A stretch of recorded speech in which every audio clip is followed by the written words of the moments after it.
나는 지금도 그 공장 근처를 지나치지 않는다.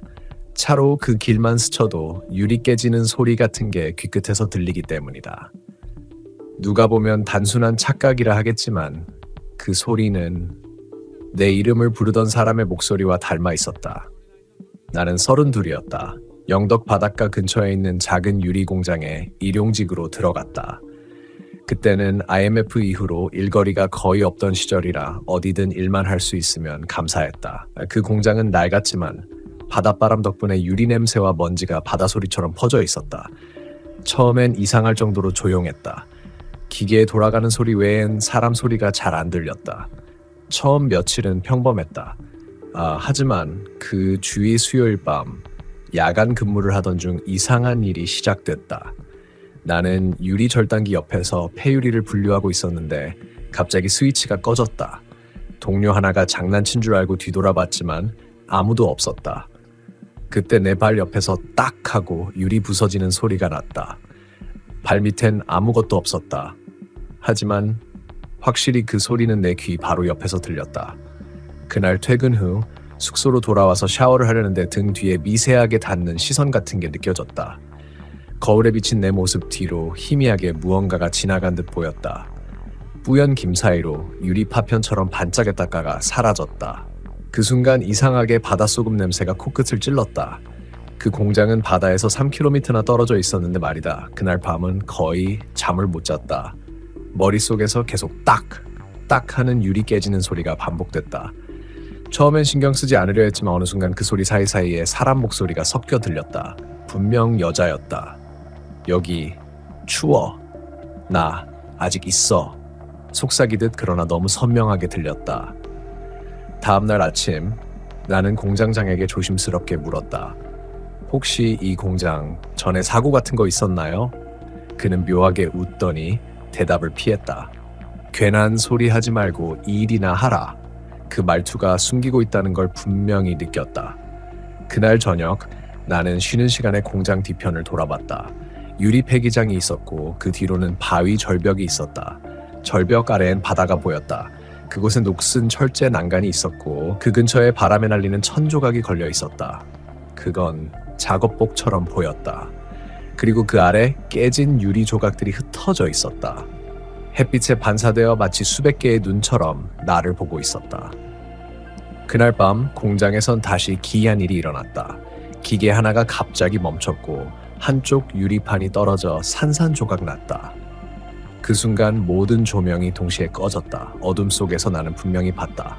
깨진 유리들 사이로 누군가의 발자국이 천천히 움직이는 걸. 유리 조각이 부서지지도 피가 묻지도 않았다. 그냥 사람의 그림자였다.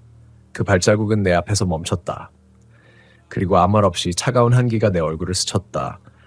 나는 그대로 주저앉았다. 온몸에 소름이 돋았다. 누군가 바로 옆에서 숨을 쉬고 있었다.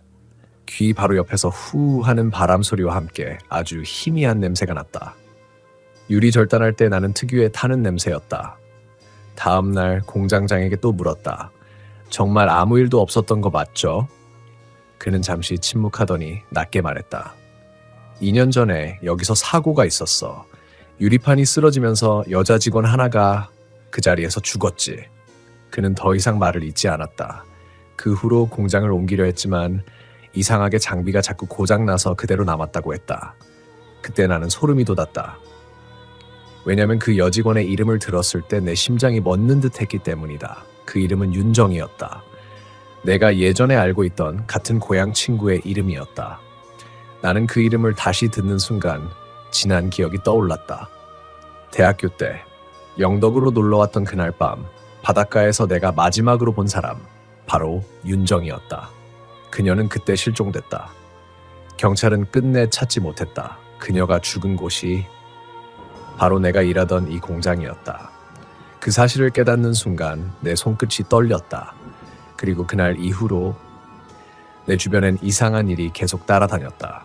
빈 컵이 혼자 흔들리고 잠에서 깼을 때 손등에 얇은 유리 조각이 붙어 있었다. 마치 누군가 내 곁에 계속 있다는 듯이. 그날 이후로 나는 윤정의 이름을 입에 올리지 않았다. 아니, 올릴 수가 없었다. 이상하게도 그 이름만 생각하면 머리 뒤쪽이 싸하게 저려왔기 때문이다. 그리고 그날부터 유리 공장의 공기 자체가 달라졌다. 작업대 위에 절단기 소리가 이상하게 느려졌다. 칼날이 유리를 자르는 소리보다 그 틈새에서 새어나오는 악 하는 바람 소리가 더 길게 들렸다. 그 소리 안엔 분명 누군가의 숨소리가 섞여 있었다.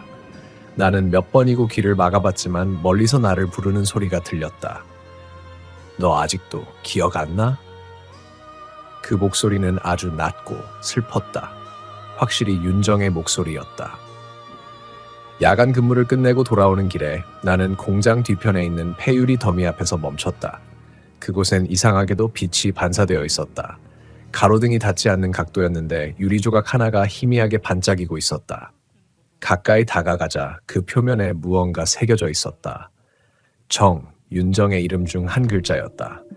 유리 표면을 손끝으로 문질러 보니 금방이라도 피가 날 정도로 날카로웠다. 그런데 손끝에서 미묘하게 따뜻한 감촉이 느껴졌다. 마치 그 조각이 아직도 살아있는 무언가처럼. 그날 밤 나는 다시 그 꿈을 꿨다.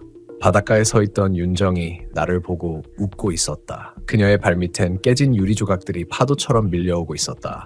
그녀가 천천히 내게 손을 내밀었다. 하지만 그 순간 손끝이 유리에 베이듯 붉은 선이 번졌다. 나는 꿈속에서조차 외쳤다. 그만해, 윤정아. 왜 나한테 오는 거야? 그녀는 웃으며 대답했다. 넌 약속을 깼잖아. 그때 갑자기 파도가 유리처럼 부서져서 내 얼굴로 덮쳤다. 그 순간 나는 잠에서 깼다. 방 안이 칠흑같이 어두웠다. 그리고 내 오른손은 피로 물들어 있었다. 손가락 끝에 얇은 유리 조각이 박혀 있었다. 그날 이후로 나는 공장에 가지 않았다. 며칠 동안 병가를 냈지만 잠을 잘 수가 없었다. 유리 깨지는 소리와 함께 윤정의 목소리가 내 귓 속에서 계속 맴돌았다. 넌 왜 나를 두고 갔어? 그 목소리는 원망보다 슬펐다. 어쩌면 그녀는 단지 자신이 왜 그런 일을 겪었는지, 누가 자신을 버렸는지 묻고 있는 것 같았다. 나는 결국 다시 공장으로 돌아갔다. 모든 걸 끝내야 했다. 진실이 뭐든 더 이상 도망칠 수 없었다. 그날은 비가 내리고 있었다. 공장 입구로 들어서자 유리 위로 빗방울이 떨어지며 짤짤깍 소리를 냈다. 그 소리가 사람의 발소리처럼 들렸다. 내 심장이 미친 듯이 뛰었다. 안쪽으로 들어서자 공장장장 대신 낯선 남자가 서 있었다. 그는 나를 보고 물었다. 여기서 뭐 하십니까? 그는 새로 부임한 관리직이었다. 나는 떨리는 목소리로 말했다. 2년 전 여기서 사고 난 사람 이름 윤정 맞죠? 그는 놀란 표정으로 나를 바라봤다. 그리고 잠시 후 천천히 고개를 끄덕였다. 그 일 어떻게 아셨습니까? 그 사람 제 친구였어요. 그 남자는 잠시 망설이더니 공장 뒤쪽으로 나를 데려갔다. 철문 안쪽엔 오래된 작업 일지가 있었다. 그는 말했다. 사실 그 사고는 단순한 기계 고장이 아니었습니다. 그는 목소리를 낮췄다. 그날 윤정 씨는 퇴근하던 중이었어요. 그런데 유리 절단기 쪽에서 누군가 불렀다고 합니다. 그녀는 돌아봤고 그 순간 유리판이 넘어졌죠. 이상한 건 그때 CCTV엔 아무도 없었어요. 하지만 분명 누군가 윤정아라고 부르는 소리가 녹음돼 있었습니다. 그 말에 나는 숨이 막혔다. 나는 입술을 떨며 물었다. 그 목소리 혹시 들을 수 있을까요? 그는 망설이다가 컴퓨터를 켰다. 낡은 영상 파일이 재생되었다. 유리 절단기 옆을 지나던 윤정이 화면에 보였다. 그녀는 무언가에 반응하듯 고개를 돌렸고 그 순간 윤정아, 낯익은 목소리가 흘러나왔다. 내 목소리였다. 나는 숨을 멈췄다. 심장이 쪼개지는 듯한 통증이 몰려왔다. 그건 분명 내 목소리였다. 그런데 나는 그날 그 자리에 있지 않았다. 적어도 그렇게 기억하고 있었다. 하지만 윤정의 눈빛이 마지막으로 향했던 방향은 카메라를 향한 쪽이었다. 그리고 그 카메라 뒤에 서 있던 사람은 나였다. 나는 머리가 새하얘졌다. 손이 떨리고 숨이 막혔다. 그 순간 모니터 화면이 깜빡이더니 윤정의 얼굴이 확대되었다. 그녀의 입술이 아주 천천히 움직였다. 너 기억났지? 영상 속 그녀의 눈이 나를 바라봤다. 그리고 화면 전체가 유리 깨지는 소리와 함께 꺼졌다. 공장 안에 전기가 모두 나갔다. 어둠 속에서 기계가 멈추고 공기 중에 유리 가루가 날렸다. 그 가루들이 형체를 이루기 시작했다. 윤정이었다. 그녀는 천천히 내 쪽으로 걸어왔다. 그녀의 얼굴은 차갑고 슬펐다. 너, 그날 나 부른 거 맞지? 나는 입을 열었지만 말이 나오지 않았다. 눈앞이 어지러워졌다. 그녀의 손이 내 뺨에 닿았다. 그 차가움 속에서 나는 그날 밤의 기억을 떠올렸다. 바닷가, 술에 취해 있던 나, 그리고 그녀가 내게 한 마지막 말, 다음엔 나를 꼭 데리러 와. 그녀의 손끝이 내 뺨에 닿는 순간 온 세상이 멈춘 것 같았다. 찬 기운이 피부를 타고 들어와 머리끝까지 번져갔다. 숨이 막혔다. 눈앞이 하얗게 번쩍이며 내 머릿속 어딘가에서 오래전 기억이 끌려 나왔다. 그날 밤, 2년 전, 영덕 바닷가, 술에 취해 있었던 나는 윤정과 함께 있었다. 우리는 대학 때부터 알고 지낸 사이였다. 서로의 힘든 이야기를 나누던 친구 그 이상도 이하도 아니라고 믿었다. 하지만 그날 그녀는 갑자기 내게 말했다. 나 내일부터 이 공장에서 일하게 됐어. 좀 이상한 데래. 밤에는 소리가 들린대. 나는 웃으며 대답했다. 그런 거 신경 쓰지 마. 다들 헛소리야. 그녀는 잠시 웃었다. 그런데 그녀의 얼굴이 지금처럼 어둠 속에서 사하라지던 그 순간 나는 분명히 들었다. 그럼 나무 끝에서 부르면 꼭 와야 해. 진짜로. 약속이야.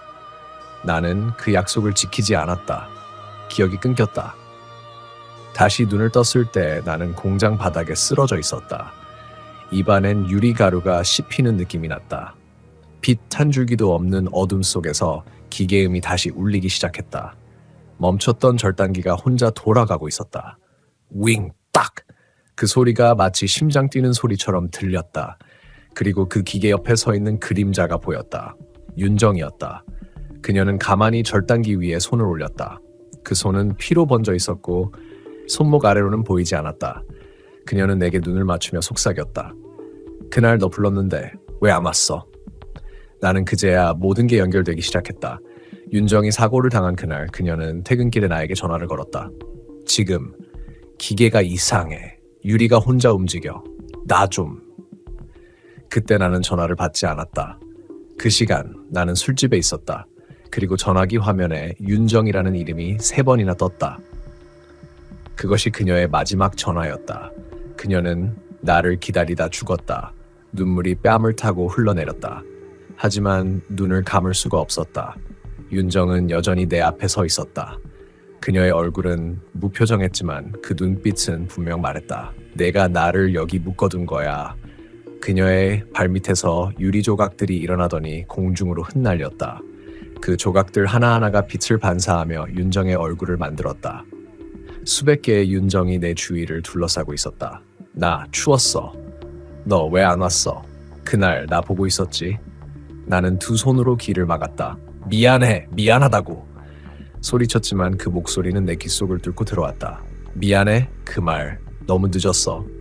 그 순간 절단기가 멈추더니 딱 하는 소리와 함께 바닥에 무언가 떨어졌다. 그건 내 휴대폰이었다. 꺼져 있던 화면이 스스로 켜졌다. 그리고 그 안에서 윤정의 번호가 떠올랐다. 착신음 재생 중. 다음 순간 스피커에서 그녀의 마지막 목소리가 흘러나왔다. 너 듣고 있지? 이상하게 기계가 혼자 움직여. 나 무서워. 제발 와줘. 그 뒤로 딱딱 하는 유리 깨지는 소리. 그리고 마지막 한마디. 너잖아. 그 목소리가 끝나자 휴대폰이 꺼졌다. 나는 그대로 무너져 내렸다. 그녀가 죽기 직전까지 나를 불렀다는 사실, 그리고 내가 외면했다는 사실이 내 온몸을 짓눌렀다. 어디선가 바람이 불었다. 공장 천장이 흔들리며 먼지가 떨어졌다. 그리고 윤정의 목소리가 바람에 섞여 들려왔다. 이제 기억났지? 그녀의 형체는 점점 흐려졌다. 유리조각처럼 반짝이며 사라져갔다. 나는 비틀거리며 바닥에 주저앉았다. 그녀의 흔적이 사라진 자리엔 유리 파편 하나가 남아있었다. 그 조각에는 붉은 글씨로 단 한 줄이 새겨져 있었다. 약속은 지켜야지. 그날 새벽 경찰이 공장에 들이닥쳤다. 정전으로 인한 화재 경보가 울렸기 때문이었다. 그들은 나를 발견했을 때 내가 혼잣말을 하고 있었다고 했다. 그녀가 불렀어요. 제가 못 갔어요. 입안엔 피가 묻어 있었다. 손바닥에는 유리 파편이 박혀 있었다. 하지만 이상하게도 그 공장 안에는 윤정의 흔적은 아무것도 남지 않았다. 사고 영상도, 기록도, CCTV도 마치 그 모든 게 한 번도 존재하지 않았던 것처럼 나는 지금도 그 유리 조각을 버리지 못하고 있다. 투명한 조각 안에서 가끔씩 윤정의 얼굴이 보인다. 어쩌면 내가 죽을 때까지 그녀는 나를 따라올지도 모른다. 왜냐면 나는 아직도 약속을 지키지 않았으니까. 공장은 여전히 돌아가고 있었다. 밤새 작업장 안에선 기계가 쉬지 않고 돌아갔고 그 굉음 속에 섞여 사람의 숨소리가 들렸다. 문제는 그게 내 숨이 아니었다. 나는 유리 절단대 위에 놓인 불완전한 판 하나를 들여다봤다. 불빛을 비추면 그 안에 무언가 사람 얼굴 같은 그림자가 나타났다. 정확히는 여자의 얼굴이었다. 머리가 젖은 듯 축 처지고 눈은 마치 유리를 통해 날 보는 것처럼 또렷했다. 그날 이후 나는 매번 다른 색의 유리를 깎을 때마다 그 얼굴을 보았다. 처음엔 반사된 내 얼굴인 줄 알았다. 하지만 어느 날 내가 고개를 돌렸는데도 그 얼굴은 그대로 있더라. 내가 숨을 멈추자 유리 속의 얼굴이 미세하게 입꼬리를 올렸다. 마치 내가 반응하길 기다렸다는 듯이. 나는 그날 이후 절단기를 잡을 수 없었다. 그 기계가 돌아갈 때마다 삐걱삐걱하는 소리 속에 여자의 웃음이 들렸다. 처음엔 분명 기계음이었는데 점점 그게 히히히 하는 소리로 변해갔다. 동료들은 내가 피곤해서 헛것을 본다고 했다. 하지만 나만 그런 게 아니었다. 며칠 뒤 2조 야간 근무하던 정 대리가 내게 찾아왔다. 얼굴이 잿빛이었다. 야, 너 혹시 유리 안에 뭐 보인 적 있냐? 나는 그 말에 소름이 끼쳤다. 봤지? 그 여잔가? 정 대리는 말없이 고개를 끄덕였다. 머리 젖은 여자, 유리판에 얼굴 박혀 있더라. 웃고 있었어. 근데 그 웃음이 나한테 점점 가까워지더라고. 그날 새벽 정 대리는 퇴근길에 교차로 신호를 못 보고 트럭에 치였다. 사람들은 피곤해서 졸음운전했다고 했지만 그의 차 안에는 깨진 유리 조각이 하나 있었다. 그건 분명 우리가 쓰는 붉은 유리였다. 사장은 아무 일 없다는 듯 새 근로자를 뽑았다. 그러나 그들도 오래 버티지 못했다.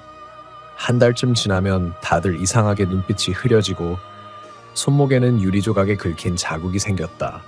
그 상처는 아무리 치료를 해도 낫지 않았고 밤마다 거기서 피가 배어나왔다고 했다. 나는 결국 병가를 냈다. 그렇게 며칠 쉬면 괜찮을 줄 알았다. 하지만 집에서도 그 얼굴은 사라지지 않았다. 유리창, 거울, 심지어 핸드폰 화면에도 가끔 보였다. 불빛이 약간 비칠 때면 그 여자가 나를 보며 입을 열었다. 돌려줘. 그녀는 그렇게 말했다. 그 말을 처음 들었을 때 나는 귀를 막았다. 하지만 두 번째, 세 번째 들었을 땐 분명했다. 내 조각, 돌려줘. 나는 그 말이 무슨 뜻인지 몰랐다. 하지만 어쩐지 공장에 남겨둔 그날 깨졌던 붉은 유리판이 떠올랐다. 그 속에 얼굴이 비쳤던 바로 그 조각. 나는 다시 공장으로 갔다. 새벽 3시. 밖엔 아무도 없었고 불빛도 꺼져 있었다. 문을 열자 안은 축축한 냄새로 가득했다. 마치 바닷물이 스며든 듯한 비릿한 냄새였다. 절단대 위에는 아무것도 없었다. 그런데 바닥 한가운데 그 붉은 유리 조각이 있었다. 그게 빛을 받아 미세하게 흔들릴 때마다 여자의 얼굴이 보였다. 그녀가 천천히 눈을 떴다. 이제 알겠지?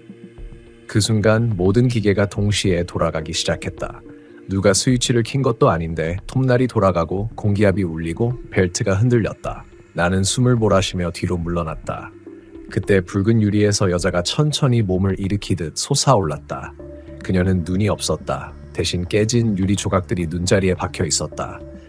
입은 찢어진 듯 벌어져 있었고 그 사이에서 미세한 유리 파편이 흩날렸다. 내가 부순 거야. 그녀가 내 쪽으로 다가왔다. 나는 미친 듯이 도망쳤다. 하지만 문이 잠겨 있었다. 뒤돌아봤을 땐 그녀가 내 앞에서 멈춰 있었다. 그리고 내 손에 있는 유리 조각을 가리켰다. 그거 내 거야. 나는 무의식적으로 조각을 떨어뜨렸다. 그 순간 모든 게 멈췄다. 기계음도, 빛도, 그녀의 얼굴도. 다음 날 경찰이 공장에 들어와 조사했을 때 내 흔적은 없었다고 한다. 그저 바닥엔 붉은 유리판 하나만 남아 있었다고 했다. 그리고 그 유리판 속에는 누군가의 얼굴이 비쳐 있었다. 영덕 유리공장, 그곳은 아직도 돌아가고 있습니다. 가끔 야간 근무 중인 사람이 새벽에 이상한 웃음소리를 들었다고 합니다. 기계음 사이로 섞여 있는 젖은 머리카락이 흔들리는 소리. 누군가는 말합니다. 그건 아직도 유리 속에 갇혀 있는 여자의 숨소리라고. 그 일이 있고 난 뒤 나는 한동안 기억을 잃은 사람처럼 살았다. 시간의 감각도 날짜도 사라졌고 깨어나면 언제나 어디선가 유리 깨지는 소리로 하루가 시작됐다. 그 소리가 들릴 때마다 나는 어김없이 꿈속에서 그 여자를 봤다. 눈이 없는 얼굴, 유리 조각이 박힌 두 눈, 그리고 내게 손을 뻗는 모습. 그녀는 매번 같은 말을 했다. 돌려줘, 내 몸을. 그 목소리는 공기처럼 가벼웠지만 듣는 순간 심장이 얼어붙는 듯했다. 그녀의 입에서 나오는 말이 요청이 아니라 저주처럼 들렸기 때문이다. 며칠 뒤 병원에 있던 내가 정신을 좀 차렸을 때 경찰이 찾아왔다. 그들은 공장에서 일어난 일들을 묻기 시작했다. 당신이 마지막으로 본 건 뭐였습니까? 나는 말하지 않았다. 말해봤자 미친 사람 취급을 받을 게 뻔했으니까. 하지만 경찰이 보여준 사진 하나에 내 심장이 멎었다. 붉은 유리 조각 사이에 비쳐있던 그 얼굴. 그 얼굴이 몇 년 전 실종된 여자 노동자와 똑같았다. 그녀는 공장 초창기 위험한 절단 작업 중에 사고를 당했다고 했다.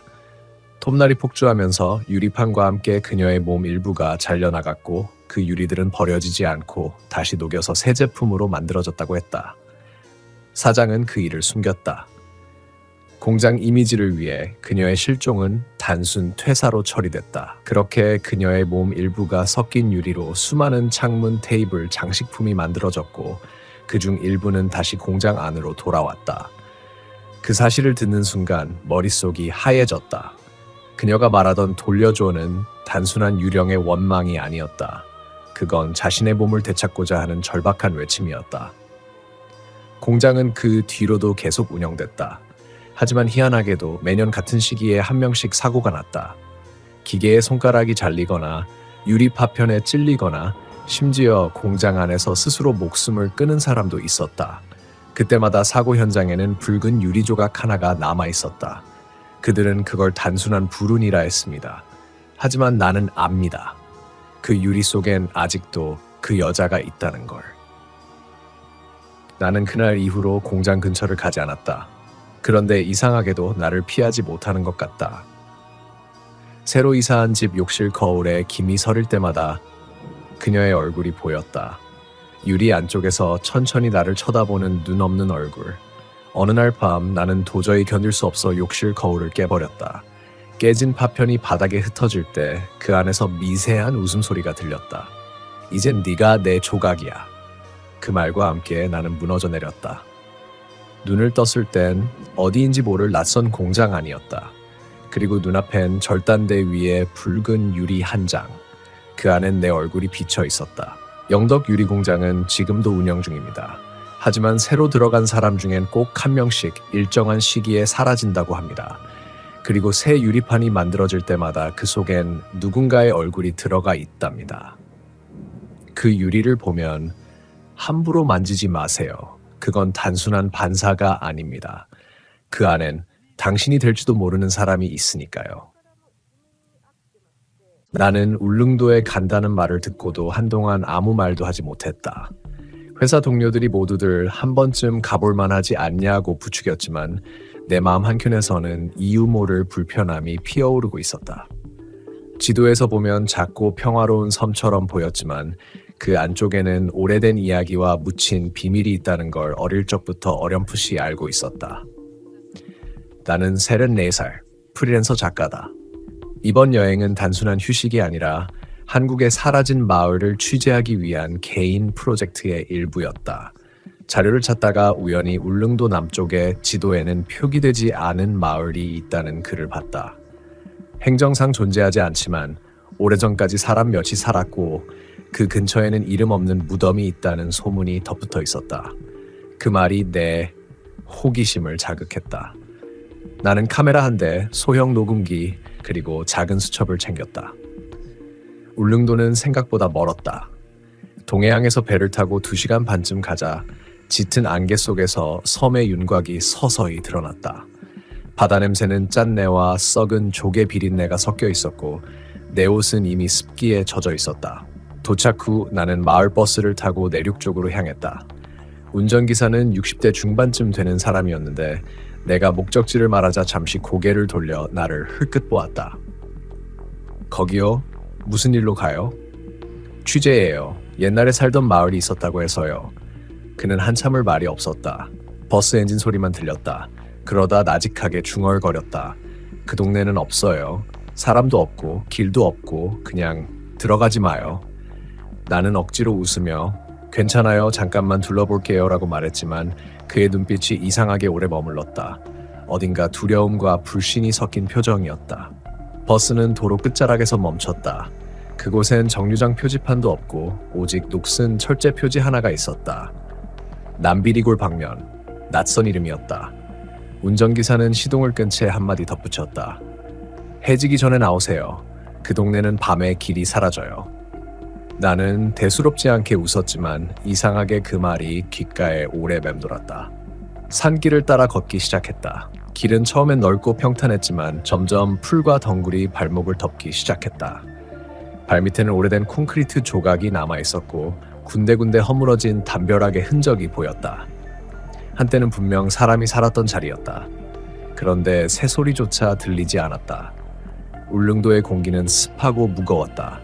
햇빛은 희미하게 비쳤지만 나무들 사이로 스며드는 빛은 어딘가 색이 바랬다. 바람이 불면 풀잎이 서로 부딪히는 소리가 아니라 마치 사람의 숨소리처럼 들렸다. 한참을 걸었을 때 작은 비탈길 끝에 낡은 돌계단이 나타났다. 계단 위쪽에는 허물어진 초가집 하나가 있었다. 지붕은 절반쯤 내려앉았고 벽은 곰팡이로 검게 물들어 있었다. 나는 천천히 다가갔다. 집 앞에는 이상하게 형태가 분명하지 않은 돌무더기가 있었다.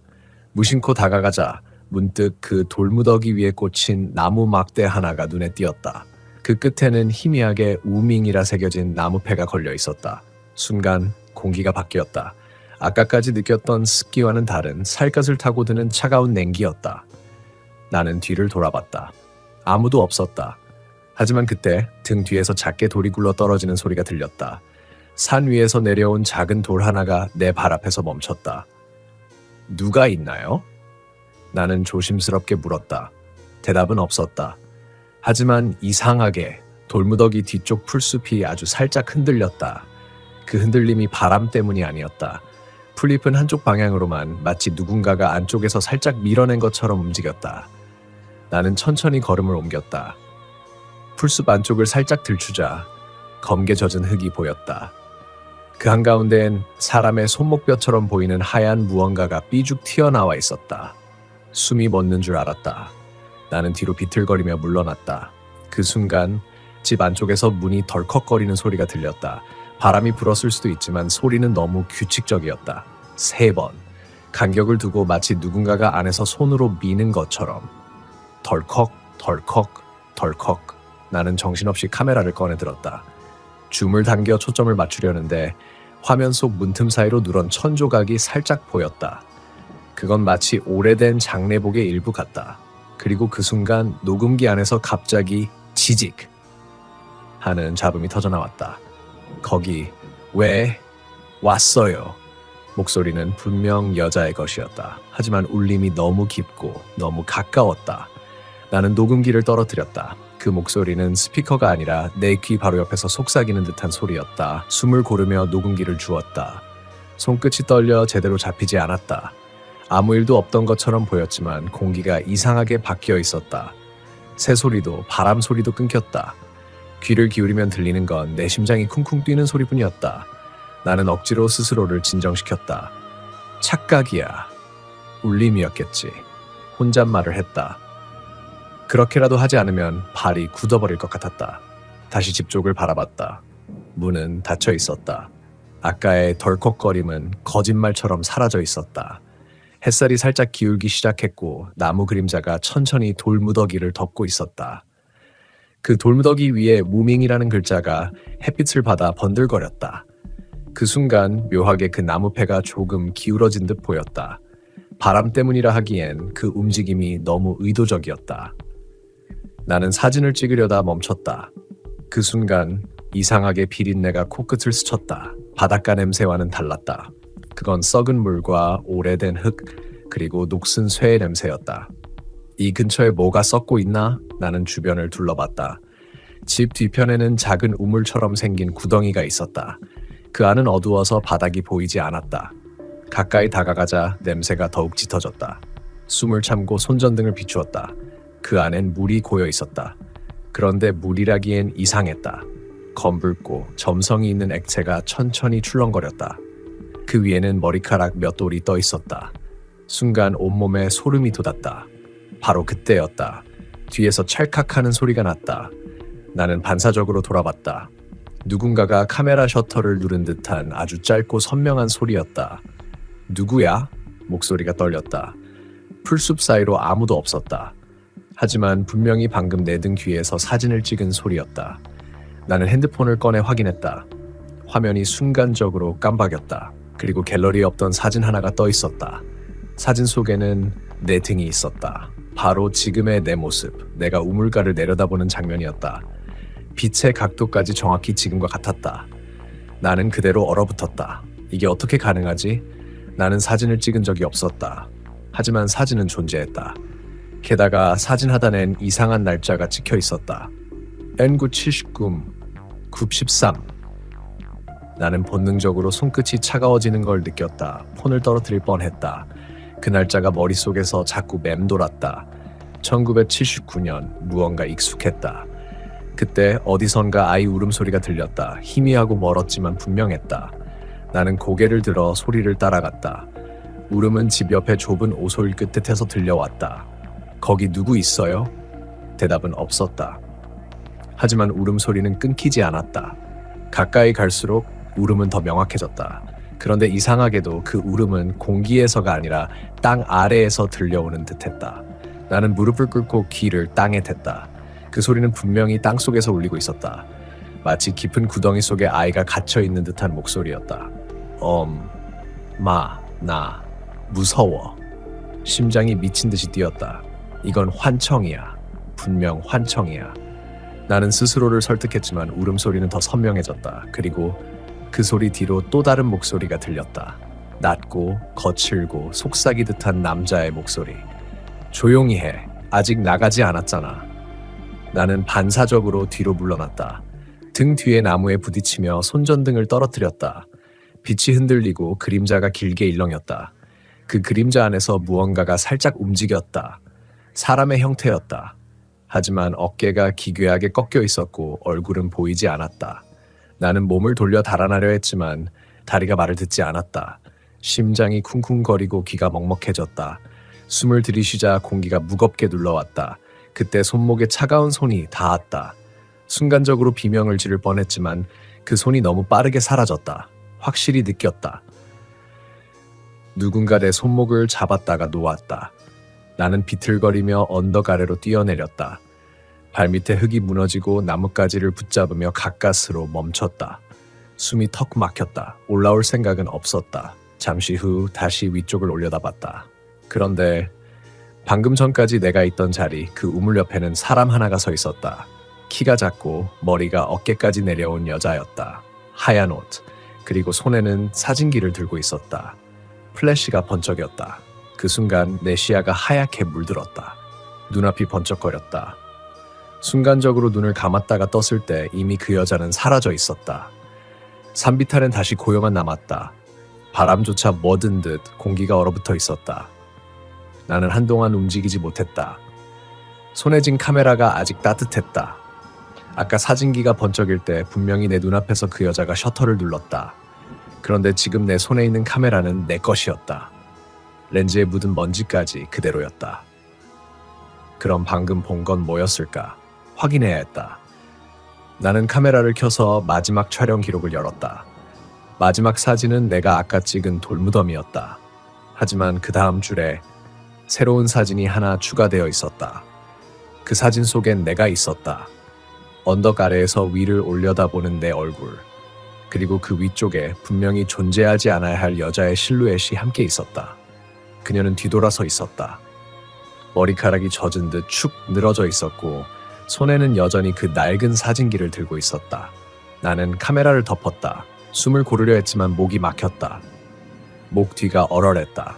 누군가 바로 뒤에 서 있는 느낌이 들었다. 차가운 시선이 뒷더미를 따라 천천히 내려오는 것 같았다. 거기, 누구예요? 목소리가 갈라졌다. 대답은 없었다. 대신 바로 귓가에서 짧은 숨소리가 들렸다. 마치 바로 내 어깨 너머에서 누군가가 숨을 들이쉬는 듯한 습한 소리였다. 나는 도망쳤다. 몸이 저절로 반응했다. 플립을 헤치고 비탈길을 내려가며 발이 미끄러졌지만 멈추지 않았다. 그 와중에도 등 뒤에서 무언가가 함께 달리는 소리가 들렸다. 발소리는 일정했다. 내가 멈추면 그것도 멈췄다. 내가 뛰면 그것도 나와 같은 속도로 따라왔다. 이건 사람 소리가 아니었다. 발바닥으로 땅을 디딜 때마다 흙이 부서지는 사각 소리가 아니라 축, 진흙을 밟을 때 나는 소리였다. 누군가 진흙에 젖은 발로 나를 따라온다. 그 생각이 떠오르자 폐속의 공기가 식어버리는 것 같았다. 한참을 달려서야 나는 무너진 돌담 앞에서 멈췄다. 거기엔 오래된 비석 하나가 세워져 있었다. 비석에는 글씨가 거의 지워져 있었지만 가까스로 몇 글자가 읽혔다. 정률묘 이름의 중간이 긁혀 있었다. 마치 누군가 일부러 지운 것처럼. 비석 주위에는 낡은 사진 몇 장이 흩어져 있었다. 그중 하나를 집어들자 사진 속에는 젊은 여자가 아기를 안고 있었다. 흑백 사진, 희미한 얼굴. 그런데 아기의 얼굴이 흐릿하게 지워져 있었다. 마치 물에 녹아내린 것처럼. 이 여자는, 나는 직감적으로 아까 그 사진기의 여자라고 생각했다. 옷차림, 머리 길이, 손에 들린 구식 카메라, 모든 게 같았다. 사진 뒷면에는 손글씨로 이렇게 적혀 있었다. 1979년 9월 13일, 마지막 날, 같은 날짜였다. 아까 내 핸드폰에 찍혀있던 사진의 날짜. 손끝이 떨렸다. 나는 사진을 내려놓고 비석을 바라봤다. 그때 바람이 불었다. 바람 속에서 누군가의 울음소리가 섞여 들렸다. 이번엔 분명히 들렸다. 아까의 아이 목소리. 엄마, 추워. 나는 몸이 굳었다. 눈앞의 비석이 천천히 흔들리고 있었다. 비석 주변의 흙이 부풀어 오르더니 서서히 무너져 내리기 시작했다. 그리고 그 아래에서 하얀 천 조각 하나가 드러났다. 누렇게 바랜 헝겊, 그리고 그 안에 감싸인 작은 무언가. 나는 본능적으로 뒤로 물러났다. 하지만 동시에 눈을 뗄 수 없었다. 천이 바람에 젖혀지자 안쪽에서 작은 해골이 드러났다. 눈구멍은 텅 비어 있었지만 마치 누군가를 바라보는 듯한 시선이 느껴졌다. 갑자기 비석 뒤쪽에서 찰칵! 또 한 번 플래시가 터졌다. 이번엔 너무 가까워서 눈앞이 완전히 하얗게 번졌다. 시야가 돌아왔을 땐 아무것도 없었다. 비석, 사진, 해골 전부 사라져 있었다. 심지어 내가 밟고 있던 흙의 형태까지 달라져 있었다. 마치 누군가가 몇십 년 전으로 되감은 듯한 느낌이었다. 나는 숨을 몰아쉬며 주저앉았다. 온몸이 떨렸다. 하지만 동시에 이상하게 나는 그 여자가 불쌍하다는 생각이 들었다. 그녀는 대체 누구였을까? 왜 이곳에서 혼자 남았을까? 그 순간 내 핸드폰이 진동했다. 화면을 켜자 알림 하나가 떠 있었다. 사진이 1장 추가되었습니다. 갤러리를 열었다. 마지막 사진 속엔 내 얼굴이 있었다. 하지만 배경은 지금 내가 있는 곳이 아니었다. 사진 속 나는 물속에 있었다. 눈을 감고 천 조각에 감싸인 채 바닥에 가라앉아 있었다. 손끝이 차가웠다. 화면 속 사진이 꿈처럼 흐려졌지만 그 속에 나는 분명히 죽어 있었다. 눈을 감은 채 무명천 같은 하얀 천에 감싸여 바닥으로 가라앉고 있었다. 물속이라기보다는 마치 묘속 같았다. 나는 본능적으로 핸드폰을 던졌다. 하지만 그 순간 진동이 멈추지 않았다. 바닥에 떨어진 화면 위에 문자가 떠올랐다. 여기서 나가지 마요. 손가락이 얼어붙었다. 그건 내가 저장해둔 연락처 중 어느 누구의 번호도 아니었다. 번호란에 무밍 2글자만 떠 있었다. 나는 미친 듯이 폰을 꺼버렸다. 숨이 가빠지고 시야가 좁아졌다. 바람이 불자 나뭇잎이 스치는 소리마저 사람의 속삭임처럼 들렸다. 도망쳐야 해. 그 생각 하나뿐이었다. 나는 다시 산길을 향해 뛰었다. 올라올 때는 느껴지지 않았던 길의 경사가 이제는 비탈처럼 가팔랐다. 땅이 미끄럽고 신발은 진흙에 빠졌다. 몇 번이나 미끄러지고 손으로 흙을 짚었다. 손바닥에서 비린내 났다. 피 냄새와 비슷한 쇠맛 섞인 냄새. 숨이 차서 멈춰서자 저 멀리서 희미하게 도로가 보였다. 됐다. 거기까지만 가면 돼. 그렇게 생각하며 다시 걸음을 내딛는 순간 등 뒤에서 발자국 소리가 들렸다. 사각, 사각. 이번엔 확실히 들렸다. 한 발, 두 발. 나와 같은 간격으로 따라붙었다. 나는 뒤돌지 않았다. 하지만 그 발자국 소리가 내 호흡과 박자를 맞춰 점점 가까워졌다. 그리고 어느 순간 그 발자국이 내 왼쪽 귓가 바로 옆에서 멈췄다. 그때 바람에 섞인 듯한 목소리가 들렸다. 왜? 나를 버렸어요. 순간적으로 비명을 지르며 몸을 돌렸다. 하지만 아무도 없었다. 풀잎만 흔들리고 있었다. 그런데 그 순간 내 오른손에 뭔가 차가운 게 닿았다. 손목을 내려다보니 흙투성이 카메라가 쥐어져 있었다. 렌즈에는 금이가 있었고 바디에는 녹이 슬어 있었다. 내 것이 아니었다. 하지만 그 카메라의 스트랩에 희미하게 글씨가 새겨져 있었다. 정은이. 나는 그 이름을 본 순간 머릿속이 하얘졌다. 비석에 새겨져 있던 그 글자 정는묘, 묘. 지워진 이름의 자리에 그 두 글자가 딱 들어맞았다. 순간적으로 모든 게 이어졌다. 사진 속 여인, 무명천 아이 울음소리, 그리고 1979년의 날짜. 그녀의 이름이 정은희였다. 그리고 그 이름이 사라진 이유, 무명이라 불리게 된 이유는 아마도 그 누구도 그녀의 존재를 기억해주지 않았기 때문일 것이다. 그 사실을 깨닫는 순간 이상하게도 머릿속에서 낯익은 장면 하나가 번쩍 떠올랐다. 오래전 신문에서 봤던 기사였다. 울릉도 남쪽 폐마을 산사태로 모자 실종, 시신 미발견. 날짜는 1979년 9월 13일. 그 기사 속 아이의 이름란엔 정은이라고만 적혀 있었다. 그녀의 아이였다. 나는 소름이 돋았다. 몸을 떨며 카메라를 던지려 했다. 하지만 그 순간 손가락이 말을 듣지 않았다. 카메라 셔터 버튼이 스스로 눌렸다. 찰칵. 눈앞이 하얗게 번쩍였다. 그리고 다시 어둠. 정신을 차렸을 때 나는 어딘가 다른 곳에 서 있었다. 도시의 소음도 나무의 냄새도 사라지고 온통 짙은 안개뿐이었다. 발밑은 축축한 흙. 하지만 표면은 매끈했다. 손전등을 비추자 눈앞에는 낮은 돌담들이 길게 이어져 있었다. 그건 마을의 형태였다. 하지만 이상하게 모든 집이 반쯤 묻혀 있었다. 마치 누군가 일부러 땅속에 집을 덮어버린 것처럼. 나는 휘청거리며 한 발 내딛었다. 그때 안개 속에서 희미한 그림자 하나가 움직였다. 여자였다. 하얀 옷, 젖은 머리, 그리고 손에는 또 그 카메라. 그녀는 나를 보고 있었다. 눈이 없었다. 하지만 확실히 나를 보고 있었다. 이제 기억났죠?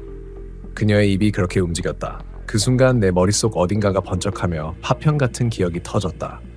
어린 시절의 나, 울릉도에 놀러왔던 여름. 낯선 여자가 내 손을 잡고 웃으며 말했다. 은희 이모가 사진 찍어줄게. 플래시가 터졌고 내 시야가 하얗게 물들었다. 그날 밤 비가 쏟아졌고 산이 무너졌다. 나는 그 여자의 집 앞에서 울고 있었다.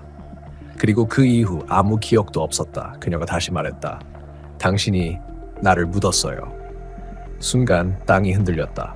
발밑에 흙이 무너지고 차가운 물이 스며들었다. 나는 비명을 지르며 뒤로 물러났지만 이미 늦었다. 발목이 진흙 속으로 잡아당겨졌다. 그녀의 손이 내 발을 붙잡았다. 같이 가요. 그녀의 목소리가 울렸다. 내 머릿속에서 그날의 장면이 겹쳤다. 아이의 울음, 산사태, 무너지는 지붕, 그리고 내가 들고 있던 작은 삽. 그건 분명히 내가 어린 시절에 직접 묘를 덮고 있던 장면이었다. 같이 가요? 그녀의 손이 내 발목을 잡고 흙과 피가 섞인 냄새가 코를 찔렀다.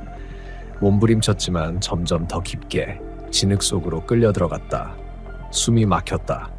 눈을 뜨자 세상이 거꾸로 뒤집혀 있었다. 하늘이 아래에 있고 땅이 위에 있었다. 그녀가 내 위로 천천히 기어 올라왔다. 그 얼굴, 살점이 반쯤 떨어져 나간 채 그 틈 사이로 검은 흙이 스며 있었다. 그녀의 입에서 속삭임이 새어나왔다. 당신이 덮었잖아요. 나랑 내 아이를. 나는 울부짖듯 소리쳤다. 아니야, 난 애였어. 난 몰랐어. 하지만 목소리가 메아리처럼 허공에 흩어졌다. 그녀는 웃지도 울지도 않았다. 그저 손가락 하나로 내 이마를 짚었다. 그럼 왜 다시 왔어요? 그 순간 내 머릿속 어딘가가 툭 하고 끊어졌다. 눈앞에 또 다른 장면이 스쳐갔다. 1979년 폭우가 내리던 밤. 나는 그 집 앞에 서 있었다. 산사태로 무너진 집터에서 들려오는 아이 울음소리. 하지만 아버지가 내 손을 잡으며 말했다.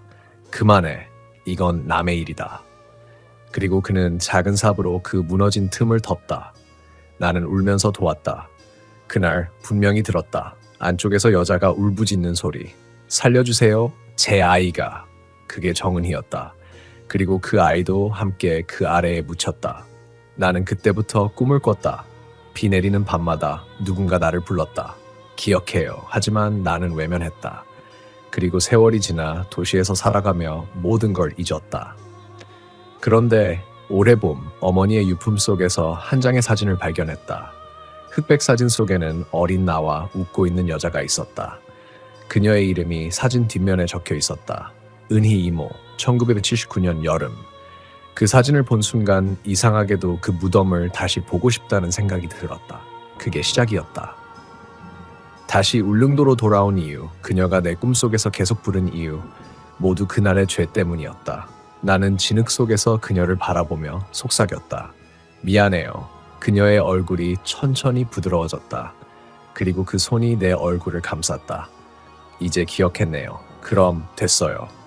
그 말이 끝나자 세상이 고요해졌다. 바람도 비도 아무 소리도 들리지 않았다. 그녀의 손이 사라졌고 나는 천천히 땅 위로 밀려 올라왔다. 눈을 떴을 때 나는 산길 입구에 누워 있었다. 핸드폰은 꺼져 있었고 옆에는 낡은 카메라 하나가 놓여 있었다. 렌즈는 깨졌지만 셔터는 여전히 작동했다. 나는 떨리는 손으로 그 카메라의 메모리 카드를 꺼내어 노트북에 꽂았다. 폴더 하나, 79. 그리고 그 안에는 단 한 장의 사진. 비 오는 묘지, 그 앞에 서 있는 사람의 뒷모습. 흙 묻은 삽을 들고 있었다. 화면을 확대하자 그 사람의 얼굴이 드러났다. 그건 나였다. 나는 조용히 노트북을 덮었다. 그리고 메모리 카드를 다시 묘 앞에 두고 돌아섰다. 그 순간 내 뒤에서 찰칵 하는 셔터 소리가 들렸다. 나는 뒤돌아보지 않았다. 왜냐하면 그 소리를 들은 순간 이미 알았기 때문이다. 이번엔 내가 사진 속으로 들어간 차례라는 걸.